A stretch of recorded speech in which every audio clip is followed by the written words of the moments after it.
All right. The sugya of Goyg and Magog, Jews might not have enough time. Might be worth just finishing off Malika and everything. Let's see. We'll go. Everybody has clarity on what we did. Because there's so much Torah. This is not it's not a small little sugya. This Miyakar versus Mikra. Okay. How do we get to call anyone a Malik that we don't like? Is that how it works? No, Malik's a specific thing.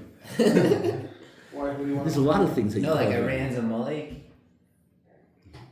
No, The Nazis we decided is a Malik. Iran, you're not following the news.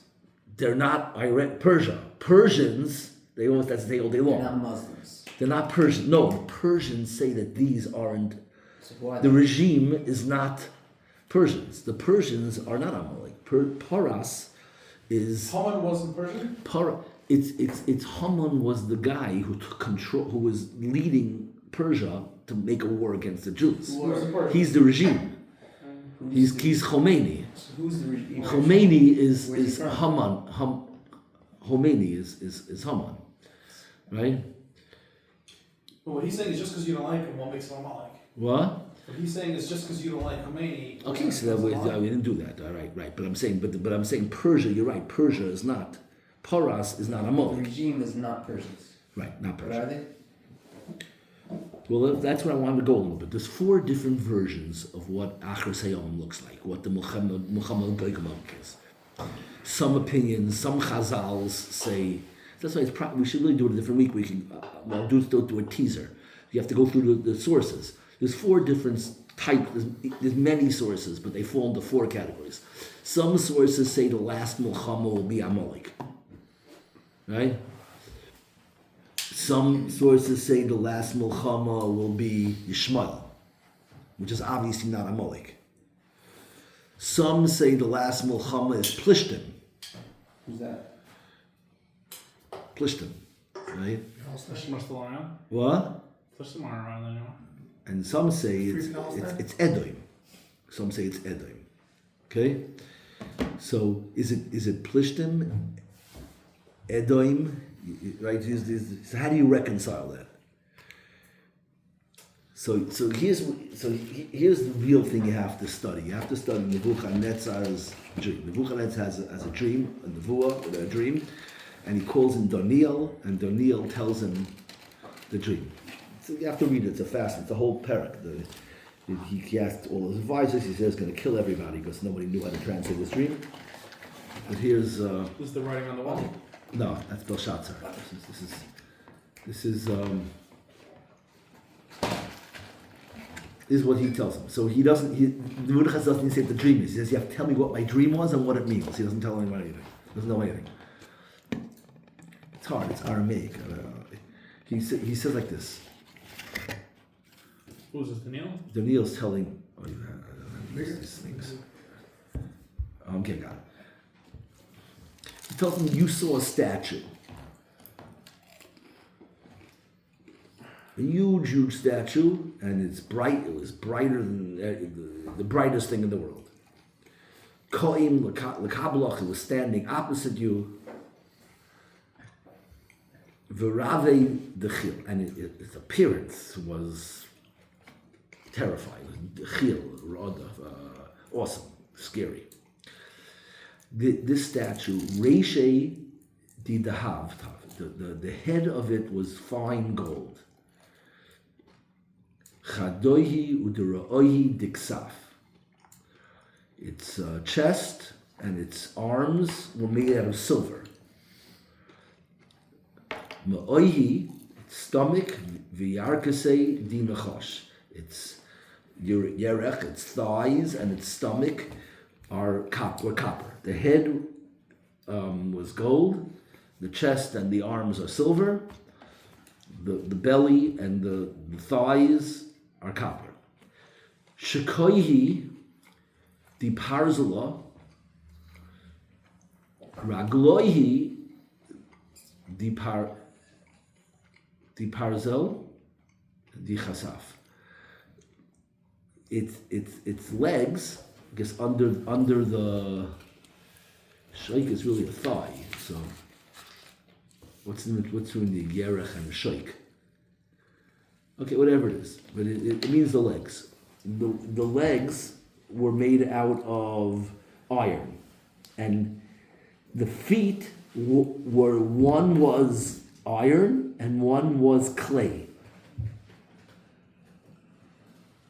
That's what he saw.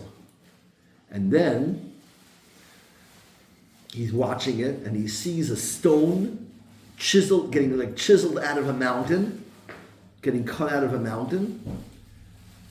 But it wasn't it wasn't by hand. It was like some kind of mystical, magical thing that the stone comes out of a mountain and it flies into the statue and it hits it by its feet of iron and clay and crushes the feet.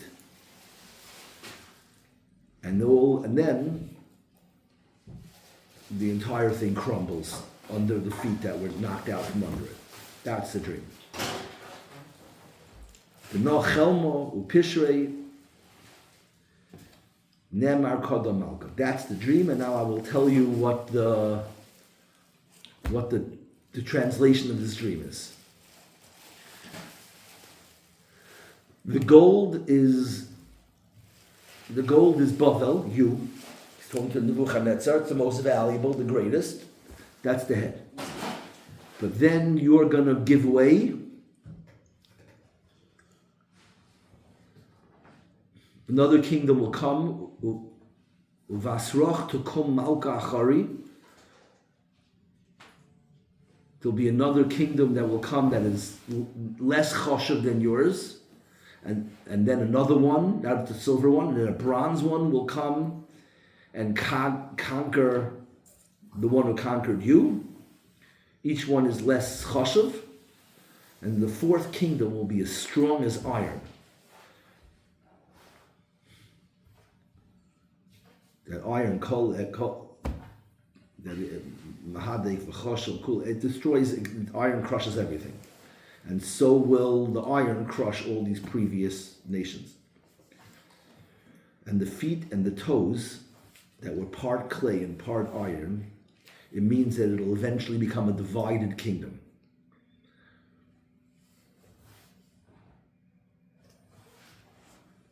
Okay, whatever. That's already harder to figure out everything he says, but so let me tell you what the story is over here.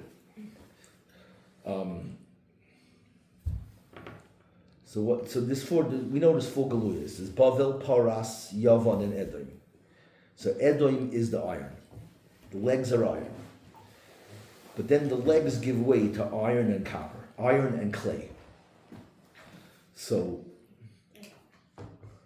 let's go through the four nations. Edom and Yishmael are opposites. Edom and Yishmael is Esav. Esav is Edom, who Edom, and Yishmael is Yishmael. And they both become the leaders of the world. They both become far bigger than Edom and Yishmael. Rome becomes Christianity. It has a seat in Rome in the Vatican. But today, when we say Edom, we mean the Christian world. And Yishmael is the Islamic world. And they're both prototypes of the whole thing. Amalek, which was another opinion, is not different than Edom. It's the grandson of Edom. But Amalek was Edom's grandson. So Amalek represents the spitz of the evil of the Christian world, of that world. So it's really Edom and Amalek is the same. Amalek is just, I think that's the toes. That's meaning the leg is iron, and then the feet are also iron. One foot is iron. So that's the leg is Edom, and the feet are planted. The final thing is the Amalek. And then the same thing is true for Islam. Islam is Yishmael, and the culmination of all of Islam, the entire Islamic world, is centered around the Plishtim, the Palestinians. That's Palestine is the English word. Why are they called Palestine? The Romans called it after the Plishtim. They were trying to say, because where the Plishtim live in the whole Navi, in Gaza, in Gaza. Right? All The Plishtim, they call it Palestine because they're trying to say that it's Philistia. It belongs to them, not to the Jews. That was the whole reason why the church called it Palestine. Palestine's a new word. What? Palestine's a new word. So Palestinians are a new phenomenon. they're calling it Plishtim. The Palestine is just an English word. In Latin or whatever it is, it's Philistia. How do you say it in Ivrit? It's Plishtim. Right? So what does it mean? So now it means that the whole thing is iron, the legs, but five of the toes are clay, and 5 of the toes are iron. So what does that mean? What's that about? So what we explained, what's Amalek about? What is Amalek? The whole shit we gave till now. What? So it's a war against Klal Yisrael's message of Yakar. And how do they do it? But what's their tool? Is this Leitzonos. That's the meat of Amalek, to make a joke out of us. To make everybody laugh. The joke is getting rid of seriousness. It's all a joke. That's why they call it Leitzonos. It's like the opposite of meaning. The whole world is like a joke. So the whole purpose of Amalek is to make a joke out of Klal Yisrael. That's you picture the Germans. That was their whole thing. It was like the demeaning, the taking away the dignity of Klal Yisrael. It's stripping away the yakar and making you into. It's all. So that's Amalek's tool. So through all of history, the iron, the world of Edom, has been trying to shame Klal Yisrael, which is really the tool on the left, shaming Klal Yisrael. And they've used every tool in the world to shame us. Amalek started off, the Chazal tell us, using the milah, making fun of milahs. They would cut off the Jewish victims' milahs and throw them up to the sky. This is the whole thing. They were always making a joke out of everything that we valued. What's the last thing and they've gone through everything in the world, like the left, shaming us about feminism, and then they shame us about gay rights. I know my life in Kiev, when I would go to a college and I would tell them, what do you want to talk about? So what do they always say? They always want to talk about, at least in the smart schools where they're in a war with you, they always want to talk about the thing that they think is your weakest, where they're the daddy. So it used to be every conversation was about, when I started feminism, they thought like, we believe men and women are different, they're obviously the same, and that was every conversation was feminism. And then it sort of morphed and all became about homosexuality. Because that's the new thing. Like now that's where we're primitive and old-fashioned. But it's a need to shame us. But what is the final cause that Amalek has chosen? The world, Europe. Europe is Amalek, Edom, the Christian world. What is and they've been trying to shame us from the beginning to make the Jew. You have to know the history. You have to know what the Vatican was. The Vatican was meant to replace the Mishkan. It's the dimensions of the Mishkan, the Sistine Chapel, the chapel there, whatever. It's huge sukkahs. It was meant to be the new Jerusalem. That's what it was built. They built the new Yerushalayim was meant to shame the Jews. We're the New Testament, the Old Testament. It was all. That's all it was. It's Amalek shaming Klal Yisrael. But the way what's the last shame? What's the last investment in history that the entire world of Amalek has adopted as the cause that they're going to they're going to shame the Jews with? What's the cause? Israel? Sort of. What about Israel? The thing that Amalek is using at the end to shame the Jews.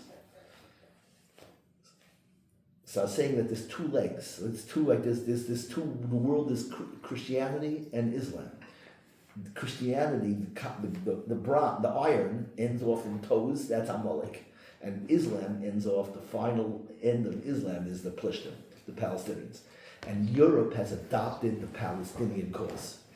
The entire UN, the entire EU, they have adopted, the world of Edom has adopted the Palestinian cause. That is the tool they're using in the end to shame the Jews. Is that accurate? Is that what's going on? It's no longer feminism, no longer homosexuality, no more transgender, no only thing that matters is the Palestinians. So what is that? So Edom has taken under its wing, it's all iron, solid, but five of the one leg is clay. You know what the clay is? The clay is the Palestinians. And that's because they're the lowest, most worthless. Edom, amazingly powerful. Rome, the Palestinians just ruin everything.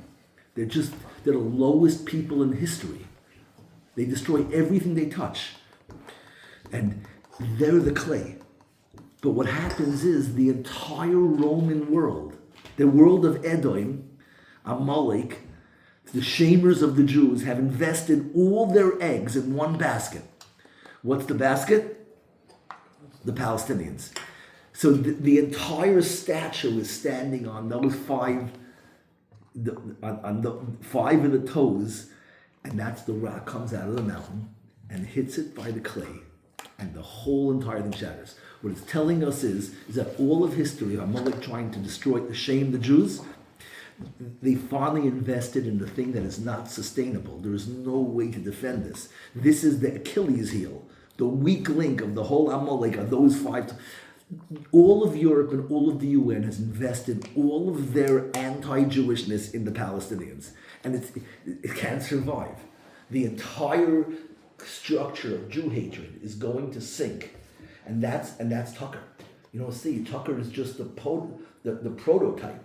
He's destroying his life. These people, everything, over who?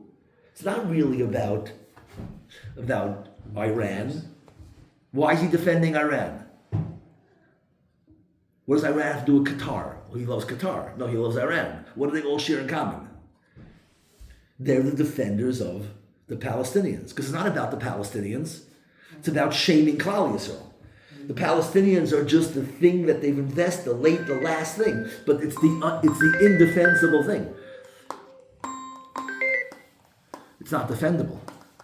The entire thing is going to collapse. This is mamish where we're sitting in history. We're sitting here by the EU, the UN. Everyone has invested every single thing they have. This is their final chance. And that is the clay in Nebuchadnezzar's dream. And that's what's going to sink. That's the Gula. It's going to sink the whole thing.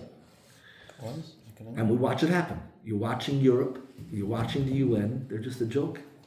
They're so compromised. Everyone's seeing through it. But what happens is they have to double down and triple down. So Tucker is literally, it's a whole, same thing that Iran is doing now. Iran is literally self-destructing because they don't know how to, they have no reverse button. They'll have nothing left. I'm telling you, there's 3 halachas about cheres. Anyone learn Basel Chalov and Tarus? Learn Kashas? Cheres is pottery. You can't do Hagala on pottery. Why? Why can't you do Hagala on pottery? Because it's porous. Because it'll never, it's Einoi Poileit Le'olam. The belias, the harvest will never leave. It's always in there. So you can't do Hagala. So when you can't do Hagala, what do you normally do? When you can't do Hagala, what do you normally do? Fire. What? Fire. You do Liban. Because Hagala is I boil out the thing and it comes out, the blias come out. But if the blias won't come out, then you have to do Liban where you burn up the blias and you just destroy them in the thing. But you can't do Liban either on Cheres. Why? What does Gemara say? It was made of fire. What? Because you'll be chas, because you're not going to do it hard well enough because you're afraid to crack it and to ruin it. So you're never going to do a proper Liban, which is such a random thing to say. I never understood it because it's the cheapest thing. So what are you going to be scared of? So you'll try. I should have to throw it out. How does that make sense? I should have to throw it out because You might have to dive in. I might be afraid to make it. So then go all in. What? But that's what Gemara says, that you're going to be chas, you're going to be pity it, you're going to be worried about it, you're not going to do it properly. And the halacha is therefore, what is it? Shvirasam zuit harasam. The only thing that's matarid is breaking it, is shattering it. So it makes total. So now you have to track the halachas. Now you have to, when you chop that cheres refers to the Palestinians. So first of all, it's einoi poiled loylam. You'll never get the tumah out of it. It'll never change. There's no hagala. You will never be able to kasha. But to do liban. But I don't know what it means in the real halacha, but in the nimshal it makes total sense. Every single time we try and do liban, the world is chas, don't let you finish the job. They never let you finish the job. It's literally, they stop you every single time. They're chas on the cheres. It's literally makes total sense in the nimshal. It doesn't make it doesn't make sense. But and shvirasam zuitarasam. The only thing that is going to fix it is Gaza is the shvirasam zuitarasam. But the entire world is going through the same thing. Iran is shvira because they all you're only as strong as the weakest link. Once Edom, the strongest iron that demolished everything in the world, but you're only as strong as your weakest link. Edom adopted the cheres. The entire statue stands on 5 toes of cheres. And the fact that you kept your 5 toes and you still keep Christianity doesn't matter. Because the 5 toes, that's where the whole thing shrinks, topples. This is the Torah's description of history, and that's what we're watching now. But Tucker's going through in his own cut. He's literally, he's just demolishing himself. He invested in something that's impossible. It's impossible to survive this. I like how slow it's going. It's just like the Makkas, like fathers us, why did Hashem just do it? No, once you know it's going to end right, then you take all the time you want.